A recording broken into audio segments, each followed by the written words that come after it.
Centre de formation professionnelle MEVEM, Louchoises et Louchoises, ceci vous concerne. Soyez à la page de la mondialisation en ajoutant une formation professionnelle à votre vie. À hôtellerie, cuisine, esthétique, coupe-couture, auto-école et mécanique d'entretien, spécialisation maternelle, musique, informatique, anglais, alphabétisation, management et l'école de devoirs pour vos enfants. En ville, nous sommes sur l'avenue Likasi, bâtiment Grand Labo Lubumbashi. Au Bel Air, nous sommes au complexe scolaire Joël M, à 50 mètres de la chaussée des Kasenga, sur l'avenue Beni Coin Faradja, Bel Air Moukala.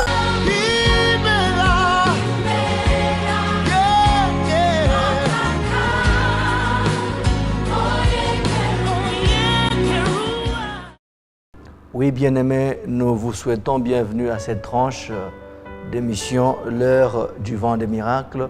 L'heure du vent des miracles, cette tranche qui vous bénit, qui vous permet d'avoir une connaissance de la parole de Dieu et par laquelle vous aurez la foi et les révélations nécessaires pour vous permettre d'expérimenter un miracle dans votre vie. Et nous allons prier. Éternel Dieu des grâces, nous te recommandons ces instants, une fois de plus avec ton peuple, avec lequel nous allons partager ta parole. Laisse que nous puissions disparaître, que toi seul tu apparais. Oint les messages et oint les messagers. Et que cette parole trouve place dans le cœur de mon frère et dans le cœur de ma sœur. Et que cette parole accorde, ô Dieu de gloire, une révélation, une connaissance capable de permettre à mon frère et à ma sœur d'accéder à une chose qu'il avait tant désirée, d'accéder à sa délivrance, d'accéder à son miracle, d'accéder à sa guérison. C'est au nom puissant et glorieux de Jésus que nous avons ainsi imploré et prié. Amen. Oui, bien-aimés dans le Seigneur, nous sommes dans l'heure du vent de miracle où nous sommes toujours en train de cheminer lentement mais sûrement dans ce grand thème, où nous parlons sur la prière de combat. Et dans la prière de combat, où nous sommes en train de partager sur le combat spirituel, nous sommes déjà au 4e sous-thème. Et ce 4e sous-thème que nous avons intitulé « Dans quelle prison suis-je » ou « Dans quelle prison es-tu » Et nous lisons la parole, Ésaïe 42, versets 6 à 7. « Moi l'Éternel, je t'ai appelé pour le salut, et je te prendrai par la main, je te garderai et je t'établirai pour traiter alliance avec le peuple, pour être la lumière des nations, pour ouvrir les yeux des aveugles, pour faire sortir de prison les captifs. » Et je disais, si c'était ta Bible, tu peux souligner pour faire sortir de prison les captifs et de l'air cachot ceux qui habitent dans le ténèbre. Psaume 142, 7 à 8. Sois attentif à mes cris, car je suis bien malheureux. Délivre-moi de ceux qui me poursuivent, car ils sont plus forts que moi. Tire mon âme de sa prison, afin que je célèbre ton nom. Les justes viendront m'entourer quand tu m'auras fait du bien. 1 Pierre 5, 8. Soyez sobres, veillez. Votre adversaire, le diable, rôde comme un lion rugissant, cherchant qui il dévorera. Bien-aimés, nous sommes dans le 4e sous-thème, dans quelle prison suis-je? Et là, on est en train toujours d'exploiter notre premier point. Comment est-ce que les gens se sont retrouvés dans des prisons? Ou comment est-ce que les gens se sont mis dans des prisons? Je disais que s'il existe des prisons physiques, il en existe aussi des prisons spirituelles. Et lorsque tu es victime de ces genres de prisons spirituelles, tu auras des conséquences, tu auras des blocages, tu auras des signes de blocage, de malédiction, de choses qui ne marchent pas, de limites et beaucoup plus de mauvaises choses. Tu vas travailler pour rien récolter comme résultat. Tu vas fournir beaucoup d'efforts et tu n'auras rien. Et bien aimé, nous sommes en train de parler sur le premier point. Et au premier point, on a donné précédemment quelques portes ou quelques voies par lesquelles les gens se sont retrouvés dans des prisons ou se sont mis eux-mêmes dans des prisons. Prenons 12e porte ou 12e voie par lesquelles les gens se sont retrouvés dans des prisons ou se sont mis eux-mêmes dans des prisons. La prison, tu peux te retrouver dans une forme de prison ou tu peux te mettre dans la prison lorsque la personne manque le pardon. Vous savez, bien-aimés dans le Seigneur, nous devons être des gens qui pardonnent. Tel que Matthieu 6, 14 le dit, « Si vous pardonnez aux hommes leurs offenses, votre Père Céleste vous pardonnera aussi.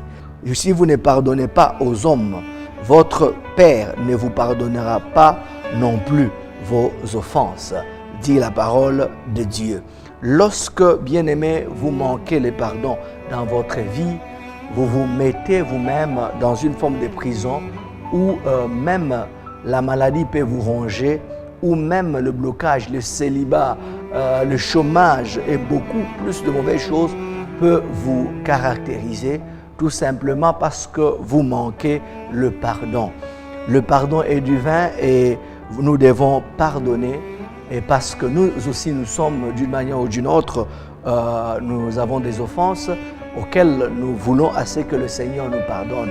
Et si nous ne le faisons pas pour les hommes, le Seigneur aussi ne le fera pas pour nous. Et lorsque nous manquons le pardon, bien-aimés dans le Seigneur, nous nous emprisonnons parce que quelqu'un qui manque le pardon, il a déjà emprisonné la personne qui ne veut pas pardonner et il s'emprisonne aussi lui-même par ricochet. Rien ne marchera dans sa vie. Il aura des difficultés, il peut avoir même de maladies, il peut avoir même un problème de stérilité, il peut avoir même manque de bénédiction, manque de percée, tout simplement parce qu'il est emprisonné. Et emprisonné par quoi? Par le manque du pardon. Peut-être, bien-aimé dans le Seigneur, tu m'écoutes pendant ces temps, il y a quelqu'un qui t'a blessé, il y a quelqu'un qui t'a déçu, il t'a défloré, il a hypothéqué ton avenir, il a tout détruit dans ta vie. Et peut-être vous avez même fait les mariages et après, quelque temps après avoir passé ton temps, il t'a laissé avec les enfants. Et lorsque tu penses à cette histoire, lorsque tu penses à ces événements, tu manques de paix, ça te donne, le manque de pardon donne même à l'homme certaines maladies, ça donne même à l'homme certaines maladies. Tu peux même manquer la santé, tu peux manquer l'appétit, tu peux souffrir de beaucoup de maladies de cœur parce que le pardon, tu manques cela dans ta vie. Certes, ça t'a fait mal, certes, il a détruit ta vie, mais tu as besoin de vivre, tu as besoin de tourner la page pour évoluer, tu as besoin que le Seigneur t'aide, tu as besoin que le Seigneur puisse t'assister. Et il n'y a pas moyen que le Seigneur t'assiste, bien que tu as raison. Il t'a fait du tort, mais le pardon est divin et tu dois pardonner afin que le Seigneur te pardonne aussi tes offenses. Bien-aimé, tu as aussi des offenses que tu as besoin que le Seigneur t'aide. Tu as aussi des erreurs que tu as besoin que le Seigneur t'aide. Le pardon libère. Le pardon va te libérer de toute forme de prison. Bien-aimé dans le Seigneur, toi qui m'écoutes, même si ça te fait mal, tu ne peux rien changer sans le pardon. Le pardon, c'est un miracle. Le pardon, c'est une porte ouverte pour ta percée, une porte ouverte pour la guérison, une porte ouverte pour ton miracle, pour que tu puisses recevoir ce dont tu as besoin. Toi qui m'écoutes pendant ce temps, je suis en train de voir comment ton cœur est meurtri, comment ton cœur est blessé. Quand tu penses, ce sont les larmes qui coulent. Oui, bien-aimé, ça fait mal, mais tu dois tourner la page. Tu dois tourner la page parce que tu as besoin que le Seigneur t'aide. Tu as besoin que le Seigneur te délivre. Lorsque tu manques les pardons, rien ne peut marcher dans ta vie. Mais peut-être vous avez même divorcé et quand tu regardes toute cette histoire, ça te fait mal. Pardonne. Parce que lorsque tu pardonnes, oh bien-aimé dans le Seigneur, le Seigneur sera content de toi. Le Seigneur sera content de toi et permettra à ce que tout ce dont tu as besoin, qu'il puisse t'accorder cela. Et lorsque tu pardonnes, lui aussi va pardonner tes offenses. Donc ne te laisse pas emprisonner par le manque du pardon. Tu vas chercher des choses, tu ne trouveras pas. Tu vas chercher les ennemis ailleurs, tu vas chercher les sorciers ailleurs, pendant que tu t'es mis dans une forme de prison qui est venue par ces manques du pardon. Pardonne, bien-aimés dans le Seigneur. Matthieu 6, 14 le dit, si vous pardonnez aux hommes leurs offenses, votre Père Céleste vous pardonnera aussi. Mais si vous ne pardonnez pas aux hommes, votre Père ne vous pardonnera pas non plus vos offenses. Pardonnez, afin que le Père vous pardonne aussi. 13e voie par laquelle les gens se sont retrouvés dans des prisons ou se sont mis dans des prisons.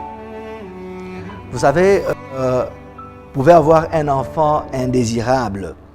Il y a des gens qui sont à la recherche des garçons, à la recherche des filles. Et le monde est compliqué, celui qui a des garçons cherche des filles, celui qui a des filles cherche des garçons. Tous, que ce soit les filles, que ce soit les garçons, ce sont des enfants que le Seigneur te donne. Ce sont de beaux cadeaux que le Seigneur te donne et tu dois être reconnaissant vis-à-vis de ça. Et il y a des familles ou de couples qui sont en train de vivre des problèmes tout simplement parce que la femme ne s'accouche que des filles. Pendant que le sexe, c'est l'homme qui donne sa sémence et qui détermine même le sexe par rapport aux éléments que l'homme a libérés. Ça peut déterminer si l'enfant sera un garçon ou une fille. Mais il y a des femmes qui subissent beaucoup de pression, beaucoup d'oppressions, beaucoup de problèmes dans leur couple, tout simplement parce qu'ils ont des filles, ainsi de suite. Et c'est comme un témoignage, une maman qui avait subi beaucoup de pression par rapport à son mariage, par rapport à son mari. Elle était pressée de gauche à droite parce qu'elle n'avait que des filles. Et au 5e accouchement, elle espérait avoir un garçon. Et lorsqu'elle s'est accouchée et que la sage-femme s'est exclamée pour dire « Oh, quelle jolie fille !»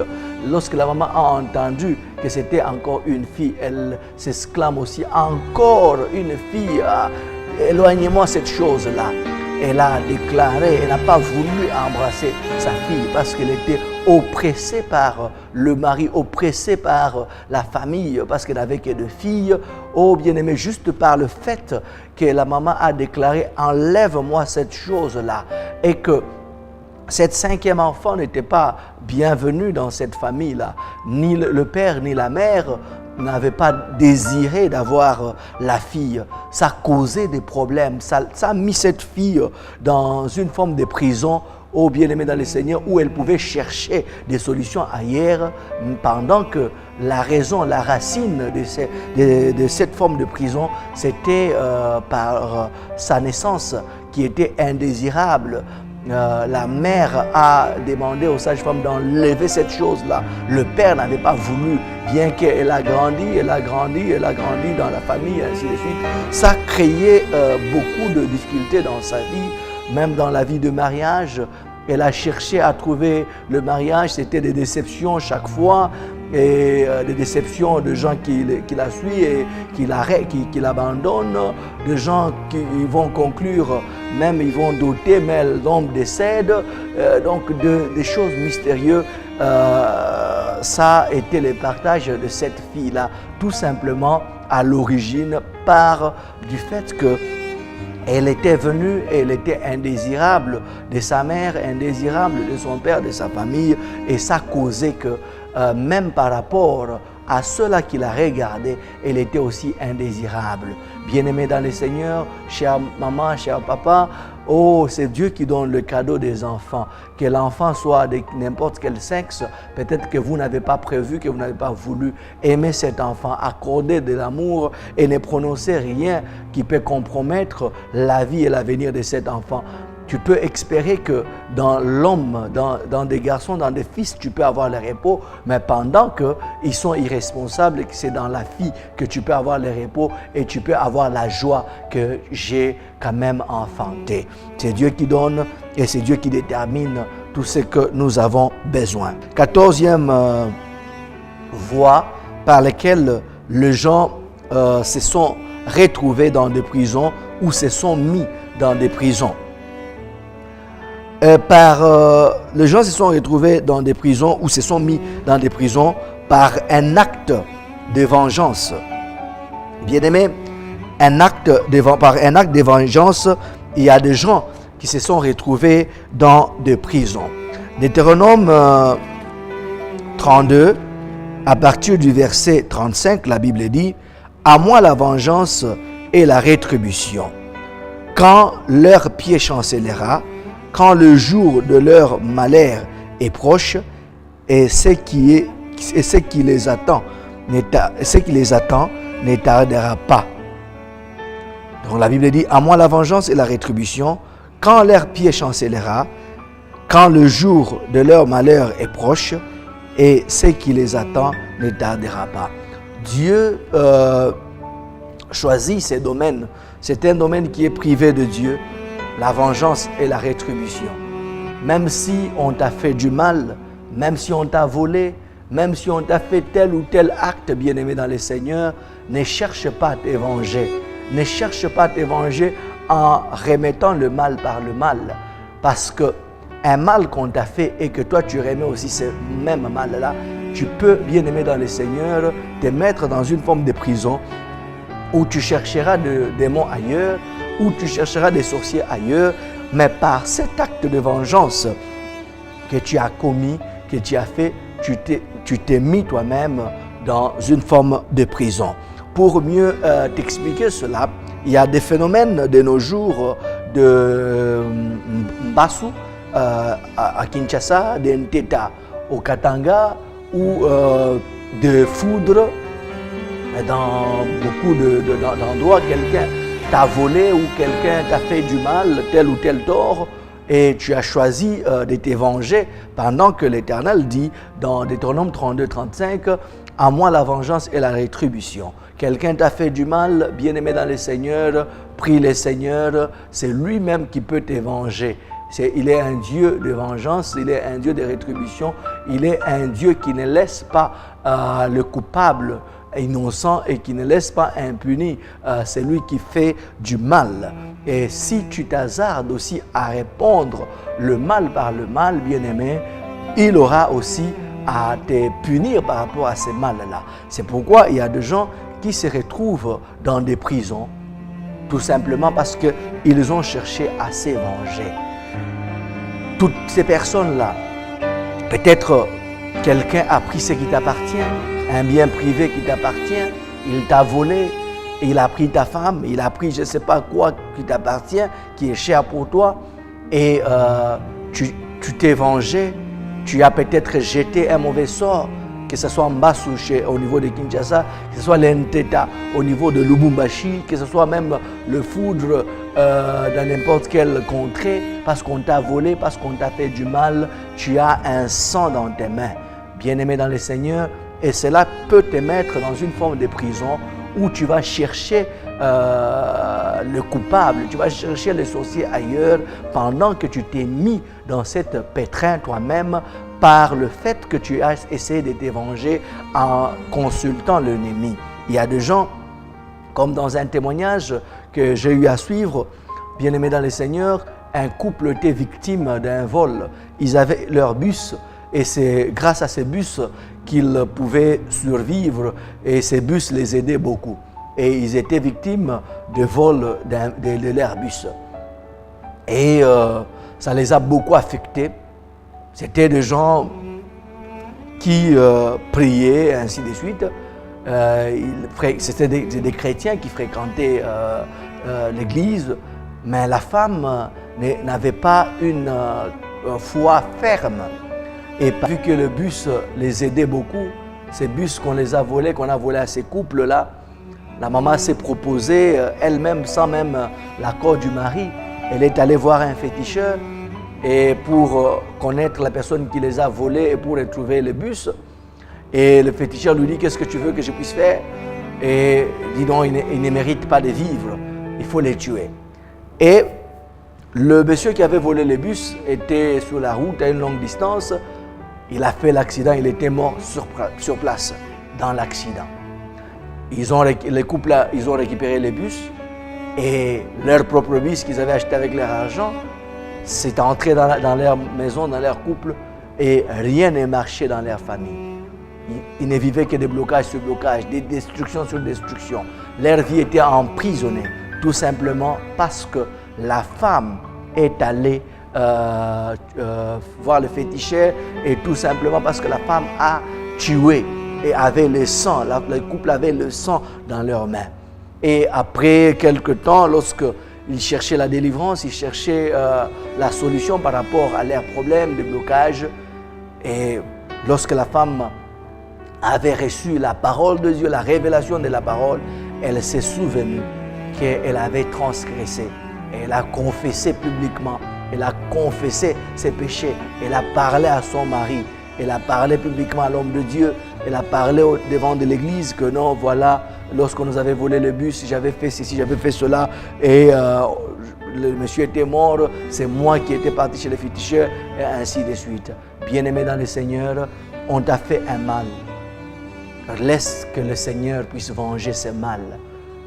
Ne prends pas de pas pour faire le mal, répondre le mal par le mal, en tuant, en envoyant des tétas, en envoyant des mbassous, ainsi de suite, de foudre, ainsi de suite. Bien-aimé dans le Seigneur, tu vas te mettre sous une malédiction, tu vas te mettre dans une forme de prison, tu vas mettre même tes enfants dans une forme de prison. Et les enfants peuvent être même victimes de l'acte que le père a fait, de l'acte que la mère a fait. Ils peuvent se retrouver dans une forme de prison, tout simplement parce que la mère ou le père a cherché à se venger. Si tu m'écoutes et tu es dans ces cas-là, bien-aimé dans le Seigneur, cherche à passer par la cure d'âme, cherche à passer par la délivrance, cherche à passer par une repentance sincère, pour que le Seigneur puisse t'aider, pour que le Seigneur puisse délivrer ta vie.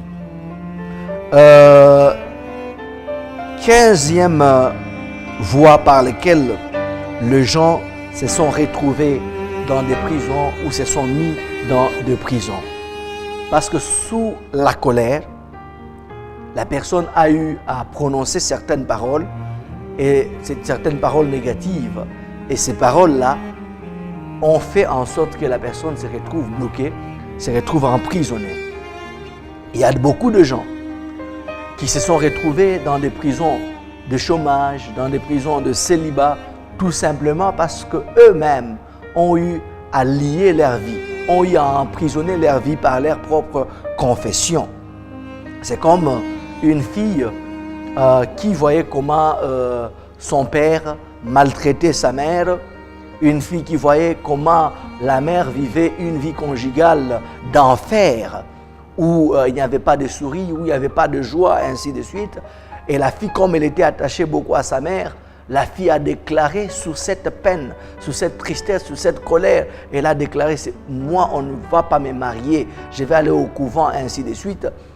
Et elle a déclaré quand elle était petite, après avoir terminé les études, belle qu'elle était, le mariage ne venait pas, belle qu'elle était, le fiançailles ne venait pas, elle ne comprenait pas, elle a lié. Mais par la grâce de Dieu, lorsqu'elle cherchait de comprendre comment l'ennemi, quel était l'ennemi de sa vie, elle a compris.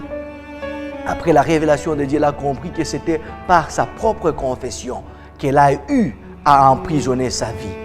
Peut-être c'est ton cas, bien-aimé dans le Seigneur. Examine bien ce que tu es en train de vivre. Examine bien tes déclarations. Tu as eu à déclarer certaines mauvaises choses sur ta propre vie et cela t'a lié. Cela a fait que tu puisses te retrouver dans la situation dans laquelle tu te retrouves. Dans un pays donné, il y avait des élections et un homme politique est passé président pour un nouveau mandat. Et un jeune homme déclara, un universitaire déclare, il dit, oh, encore lui, en tout cas, je ne veux pas avoir l'occasion de travailler, je n'aurai pas le boulot parce que ce monsieur encore revient au pouvoir. Et bien aimé dans le Seigneur, et ça l'a arrangé, il n'a pas eu le boulot, tout simplement parce que lui-même par sa propre langue, il s'est lié.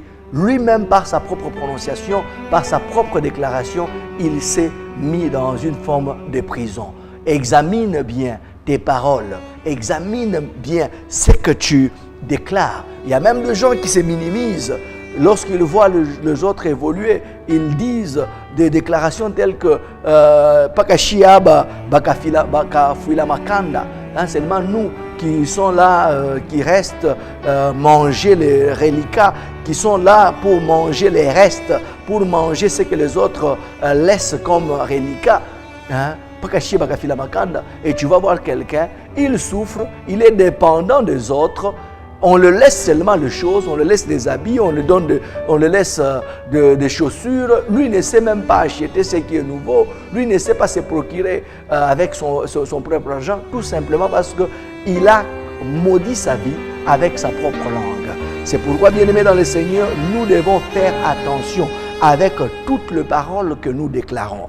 Proverbe 15, verset 4, la Bible dit « La langue douce est un arbre de vie, mais la langue perverse brise l'âme. » Nous devons avoir une langue qui est douce, qui est un arbre de vie. Chers parents, même lorsque tu dois déclarer des choses par rapport à tes enfants, déclare avec vie. Même si il y a un voisin qui dit non, ton fils est têtu, ton fils est brutal. Non, non, ce n'est pas la brutalité, c'est l'intelligence. Mais toi-même, tu sais, déclare les bonnes choses sur tes enfants. Et ce que tu déclareras, bien-aimé, arrivera. Tu peux avoir un mari qui est compliqué. Tu peux avoir un mari qui est un ivrogne médaillé. Il ne faut pas l'insulter, lui qui colle à haut, il faut prendre en pombe, ouais, tout, et ainsi de suite. Ce que tu es en train de déclarer, bien-aimé dans le Seigneur, ne finira certes que par arriver, parce que sur notre langue, il y a la mort, il y a la vie. Et nous devons nous préserver de déclarer de mauvaises choses par rapport à nos vies ou par rapport même aux autres. La langue douce est un arbre de vie. Lorsqu'une langue qui est douce est celle qui déclare des choses positives, qui déclare les bonnes choses, même si les choses ne marchent pas. Regardez la femme, cette femme de distinction, le mari lui dit, qu'est-ce qui ne va pas pour que tu puisses aller voir le prophète? Elle dit, tout va bien. Le prophète envoie même son serviteur pour dire à la femme qu'est-ce qui ne va pas. Dit tout va bien. Bien-aimés dans le Seigneur, nous devons avoir une déclaration. Nous devons avoir un langage qui est bon. Nous ne devons pas avoir de langage d'une manière négative. Non, nous devons avoir des langages d'une manière positive afin que nous puissions communiquer la vie. La vie par rapport à notre propre âme, par rapport à notre propre vie et la vie même par rapport à ceux-là qui nous entourent. La langue douce est un arbre de vie, mais la langue perverse brise l'âme. Tu es en train de te briser, tu es en train de t'emprisonner par tes propres déclarations. Proverbe 21, 23, la Bible dit, « Celui qui veille sur sa bouche et sur sa langue préserve son âme des angoisses. » Veille sur ta langue, veille sur ta bouche, veille sur toutes les paroles que tu peux prononcer, bien-aimé dans le Seigneur, parce que tu risquerais de détruire, tu risquerais de briser, tu risquerais même d'emprisonner, tu risquerais même de tuer. Jacques 3, 5 à 6, toujours parlant de la langue, la Bible dit, de même la langue est un petit membre et elle se vante de grandes choses. Voyez comme un petit feu peut embraser une grande forêt, la langue aussi est un feu. C'est le monde de l'iniquité. La langue est placée parmi nos membres, suyant tout le corps et enflammant le cours de la vie, étant elle-même enflammée par la guérenne. Bien-aimés, nous devons faire attention avec la langue. Nous devons faire attention avec ce que nous pouvons prononcer, car la vie et la mort, ils sont sur notre langue. Et nous devons bien choisir ce que nous pouvons déclarer. Même si les choses ne marchent pas bien, même si les choses, il y a la confusion, il y a la pagaille, gardons notre sang-froid, gardons notre maîtrise de soi et déclarons ce qui est bien au-devant de Dieu et nous allons nourrir notre âme, nous allons nourrir notre vie, nous allons bénir notre vie. Vous voyez, dans l'histoire de de Jacob et de Laban et de Rachel, là nous voyons la puissance de la langue. Dans Genèse 31, verset 32, lorsque Jacob était parti de chez Laban, fuyant Laban avec ses femmes, avec ses enfants, ses biens et tout ça, on dira à Laban que Jacob s'est enfui et ainsi de suite. Laban a pris ces gens, ces hommes, ils sont allés à la poursuite de Jacob. Et ils se sont vus. Et Jacob dit à Laban, et Laban lui dit, non, mais comment tu as volé mes dieux, et ainsi de suite. Et Jacob dit à Laban, mais au verset Genèse 31, verset 32, mais périssez celui auprès duquel tu trouveras tes dieux.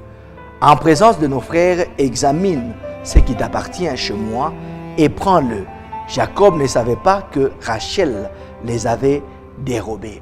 Rachel avait déjà dérobé le Dieu de son père.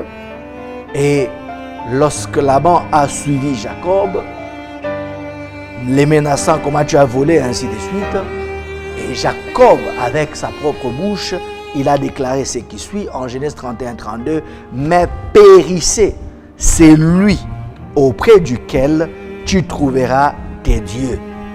En présence de nos frères, examine ce qui t'appartient chez moi et prends-le. Jacob ne savait pas que Rachel les avait dérobés. Et lorsque Laban a cherché, ainsi de suite, vous vous rappelez du mensonge que Rachel avait fait. Elle s'était mise sur ses statuettes, elle dira à son père non, qu'elle était dans ces périodes, ainsi de suite. Et son père ne s'était pas approché d'elle. Et elle a caché ces choses en dessous d'elle. Et lorsque nous allons, chemin faisant, lorsque nous allons dans Genèse 35, verset 16, et nous sautons pour aller au verset 18 à 19, écoute les conséquences de la langue. Parce que Jacob avait déjà déclaré, périssez celui auprès duquel vous trouverez, que tu trouveras tes dieux. Bien qu'on n'a pas trouvé ces dieux chez Rachel, parce qu'elle avait menti qu'elle était dans ces périodes, mais la parole qui était déjà déclarée avait eu ses conséquences. Cette parole a tué. Cette parole que Jacob avait prononcée, parce qu'il a dit, mais périssez celui auprès duquel tu trouveras tes dieux, ça a eu son effet. Dans Genèse 35, 16 et 18 à 19. Ils partirent de Bethel et il y avait encore une certaine distance jusqu'à Ephrata lorsque Rachel accoucha. Elle eut un accouchement pénible. Verset 18.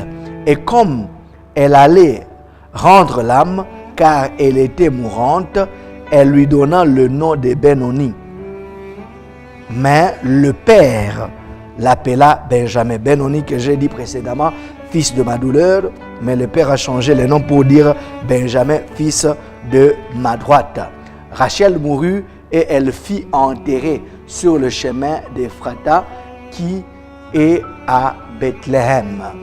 Bien-aimés, vous voyez comment par la déclaration, par le parole que Jacob a eu à prononcer en disant « Mais périssez celui auprès duquel tu trouveras tes dieux ». Cette parole a eu à tuer même sa femme.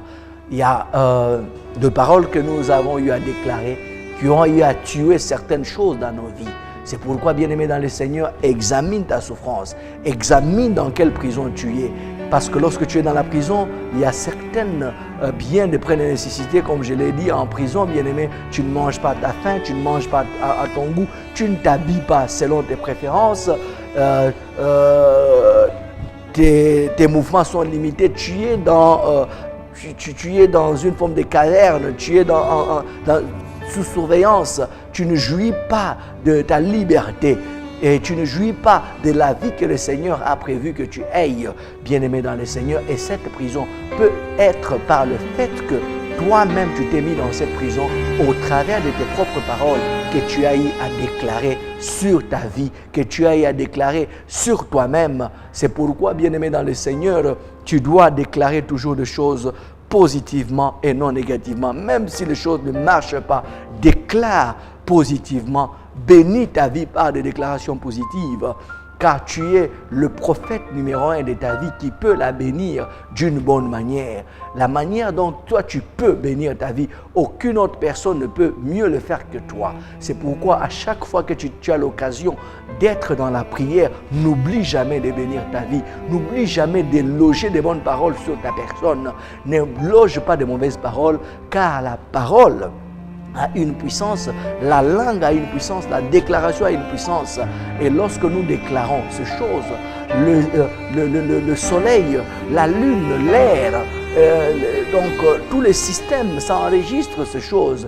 Et au fur du temps, comme le soleil et la lune, ils ont le pouvoir de présider le jour, la nuit, de marquer les époques. Ça ne peut que vomir de mauvaises choses, ça ne peut que vomir de mauvaises circonstances, de mauvaises situations au travers de ton chemin, tout simplement parce que tu as eu à faire enregistrer de mauvaises choses par rapport à ta vie. Que Dieu te bénisse, toi qui nous écoutes, et prie selon que tu as reçu la révélation, prie selon que le Seigneur t'a parlé au travers de ces messages. Bien-aimés dans le Seigneur, la mission évangélique Vent des Miracles, MEVEM en sigle, vous convie à adorer avec elle chaque dimanche de 8h à 11h30. En semaine, mardi, mercredi de 16h30 à 19h.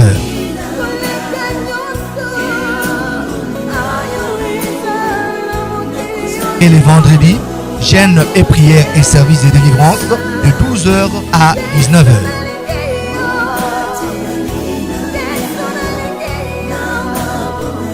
Église MEVEM centrale, chaussée de Kasenga, arrêt Bel Air Grand, référence en face de la station Petro Peuple, avec le couple pasteur Laurence et Joël Moujiga. Église MEVEM de Plaine, avenue de Plaine prolongée, en diagonale du bureau de quartier Naviundu, commune annexe, avec le pasteur Segon Mbouya. Église MEVEM Louoshi, sur chaussée de Kasenga, coin Tchem, référence rond-point Washim Mining, chez MAF, avec le pasteur Josué Luamba. Deuxième point, quelques signes quand une vie est emprisonnée. Nous allons voir quelques signes qui montrent une vie qui est emprisonnée. Je dis bien que quand quelqu'un est dans une forme de prison, la personne par rapport à sa vie alimentaire, il va manger un repas de routine, il va manger une quantité pas à sa faim, il va s'habiller d'une certaine manière. Il y a d'autres prisons où il y a des uniformes des prisonniers avec des numéros. Et même si la personne doit se laver, il se lave à des minutes bien chronométrées. Et même si la personne est mariée et il a des enfants, il ne jouit pas de cette affection familiale, de cette affection de la femme, et ainsi de suite, parce que sa vie est limitée. Le soleil qu'il voit est limité. La nourriture qu'il mange est limitée. La quantité est limitée, la qualité est limitée, le vêtement qui doit s'habiller est limité, les chaussures qu'il doit porter est limitées. Et on ne doit pas amener toutes ces vestes dans la prison, on ne doit pas amener ta garde-robe dans la prison. Il est parti dans une forme d'uniforme où on sait les détecter pour différencier le prisonnier avec les visiteurs et avec les travailleurs, avec d'autres personnes qui sont là, et ainsi de suite. Il y a des signes qui montrent que telle personne est emprisonnée. Quand une personne est emprisonnée, comme premier signe, tu travailles, mais sans profiter du résultat de ton travail. Tu peux travailler beaucoup, mais les résultats par rapport à ce travail là-bas, c'est rien. Tu es en train d'essuyer. Tu es en train d'essuyer du corps et du front, mais l'argent qui te procure ce travail-là n'est pas escompté. L'argent qui te procure ce travail-là est peu d'argent et tu ne sais pas nouer les deux bouts du mois. Tu travailles, tu fournis beaucoup d'efforts, mais pour peu de résultats. Tu fais de grands efforts pour peu des résultats, pour des résultats moindres. Ça, c'est aussi parmi les signes d'une vie qui est emprisonnée. Une vie de limites, une vie de blocage, une vie de souffrance. Même là où tu ne peux pas souffrir, tu souffres. Une vie d'échec, même là où tu ne peux pas échouer, tu échoues. Oh, ça montre que la vie, quelque part, est dans une forme de prison. Manque de gloire, manque d'épanouissement, manque d'évolution, une vie de maladies chroniques et héréditaires, une vie de rêves. Des rêves où tu es dans un endroit perdu, un endroit lointain, tu es dans une forme de forteresse, tu es étouffé. Une vie de rêves d'oppression. Des rêves où tu te vois dans des rivières, des rêves où tu te vois loin dans la forêt où tu es perdu, des rêves où tu te vois dans des montagnes, tu es perdu, tu cherches ton chemin. C'est la montre. Des rêves où tu te vois dans un trou. Tu es dans un trou profond, un trou noir. Ce sont des signes qui montrent qu'une vie est emprisonnée. Des rêves où tu es poursuivi par des soldats, des rêves où tu es surveillé par des soldats, des rêves où tu cultives, où tu travailles, des rêves.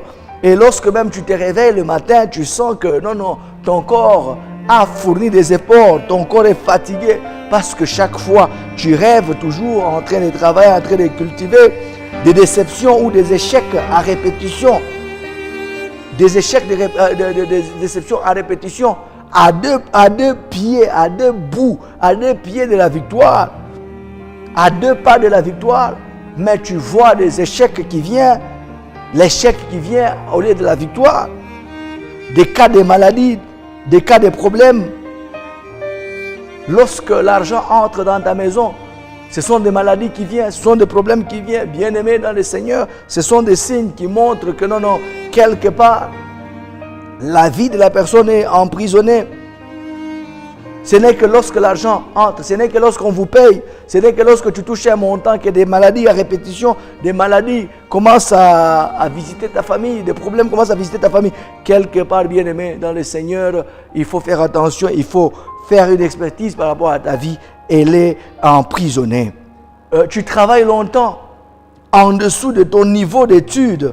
Bien que l'on peut commencer petit, bien qu'on ne doit pas négliger les faibles commencements, mais ça ne doit pas être éternel. Tu es ingénieur, tu es licencié, tu es un homme intelligent, mais tu es en train de faire un travail ridicule et c'est là pendant très très longtemps, même si c'est le faible commencement. Mais ça, c'est comme qui dirait, c'est ta vie. Tu as eu ton premier enfant dans le même travail, le deuxième, troisième, quatrième, et aujourd'hui, tu es à 10, 5, 7 enfants avec le même travail médiocre, même pendant que tu as fait de bonnes études, tu as fait de grandes études, mais tu travailles en dessous de tes études. Bien-aimé, là, ça montre que ta vie est emprisonnée. Bien-aimé, le temps me manque pour te donner tout ce qu'on peut avoir comme signe. Mais pendant que le Seigneur a déjà promis la gloire, pendant que le Seigneur a déjà prévu la gloire pour toi, le bonheur pour toi, les bonnes choses pour toi, mais tu ne vis pas ces choses. Tu as prié, tu as gêné, tu as cherché Dieu, tu as fait toute sorte de travail, de sacrifices, mais tu ne vois pas l'évolution. Bien-aimé, peut-être quelque part, ta vie est emprisonnée. Ta vie est dans une forme de prison quelque part. Et invoque l'Éternel, qu'il te révèle dans quelle sorte de prison ta vie est. Et des fois, tu vois ça, tu ne prends pas garde de ça. Vois des hommes de Dieu, qu'on puisse te relater, que tu puisses expliquer ta vie, que tu expliques tes rêves. Tu remarqueras que ta vie peut-être est cachée dans la mer, ta vie est cachée dans l'arbre, ta vie est cachée dans la forêt, ta vie est cachée dans les cimetières, ta vie est cachée quelque part. Et c'est pourquoi, bien-aimé dans le Seigneur, toi qui écoutes cette parole, entre dans des fortes prières, libère ta vie de n'importe quelle prison où ça peut se retrouver. C'est pourquoi, oh bien-aimé dans le Seigneur, si tu m'écoutes et tu n'as jamais reçu Jésus-Christ comme Seigneur et Sauveur, on l'appelle Sauveur parce qu'il vient pour nous sauver de toute forme de prison dans laquelle nous pouvons nous retrouver. C'est pourquoi si tu ne l'as jamais reçu comme Seigneur et Sauveur de ta vie, il est grand temps que tu puisses le recevoir. Et quand tu écoutes ces messages au travers de la voix des ondes, agenouille-toi là où tu es, ferme tes yeux, lève tes mains, ou encore mets tes mains sur ta poitrine et fais cette prière après moi. Reçois le Seigneur Jésus comme Seigneur et Sauveur de ta vie. Et quand lui, il entre dans ta vie, bien-aimé, il viendra te sauver. Il va enlever ta vie de n'importe quelle prison où on pourra peut-être, où on t'a déjà mis, il va enlever ta vie de toutes ces prisons-là. Il va enlever ta vie de toutes ces formes de cachots-là. Il va enlever ta vie parce qu'il est venu pour libérer les captifs. Il est venu pour enlever, faire sortir des cachots le peuple qui habitait dans les ténèbres. Peut-être chez toi, bien-aimé, tu t'es retrouvé dans des prisons parce que ton père est féticheur, ta mère est féticheur, parce qu'il est entré dans des sectes mystiques. Et en entrant dans des sectes mystiques, il a introduit toute ta famille dans des prisons qui n'a pas son nom. Et tu reconnais, tu connais, il y a des cérémonies traditionnelles, il y a des cérémonies mystiques qui se passent chez vous. Et quand tu écoutes cette parole, tu te dis, oh oui, ça me concerne. Il est grand temps que tu changes de camp. Il est grand temps que tu reçois le Seigneur. C'est lui qui peut enlever ta vie de n'importe quel gouffre, de n'importe quel trou où ta vie est cachée, de n'importe quelle calebasse où ta vie est cachée. Toi qui écoutes cette parole, au nom de Jésus-Christ, entre dans, tu as déjà reçu le Seigneur, entre dans les fortes prières, brise, détruis toutes ces prisons, envoie le feu partout où un domaine de ta vie est emprisonné, que ta vie soit libérée, et cela au nom de Jésus-Christ.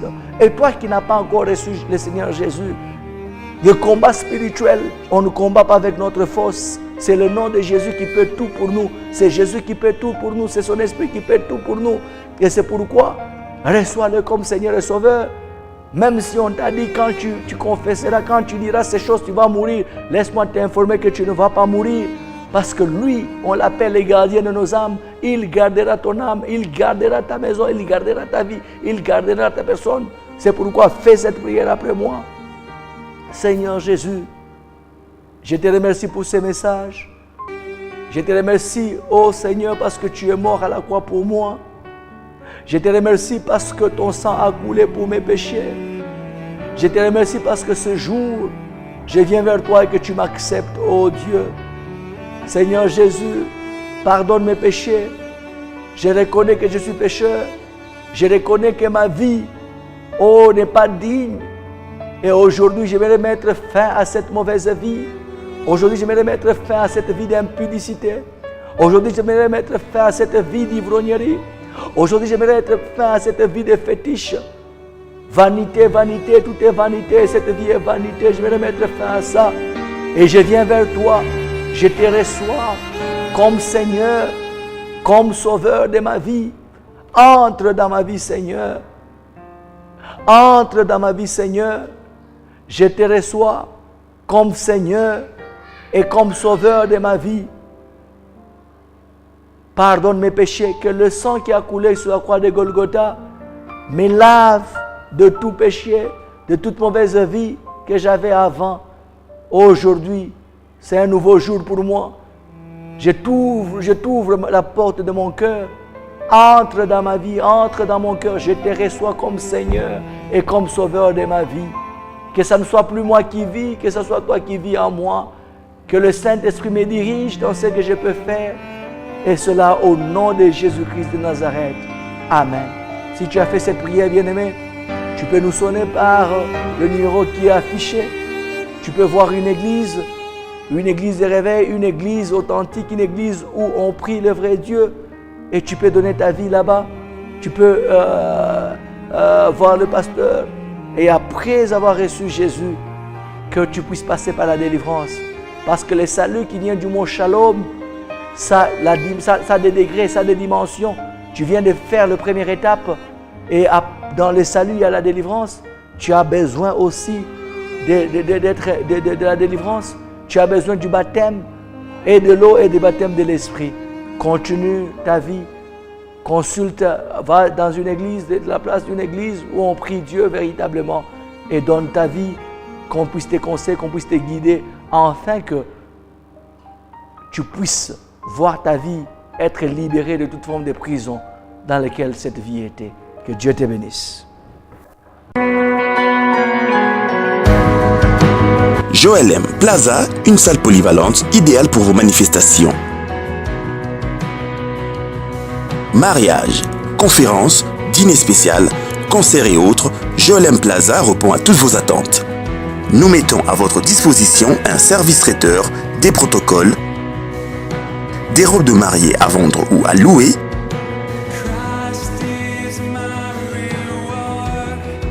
de la sonorisation et instruments de musique.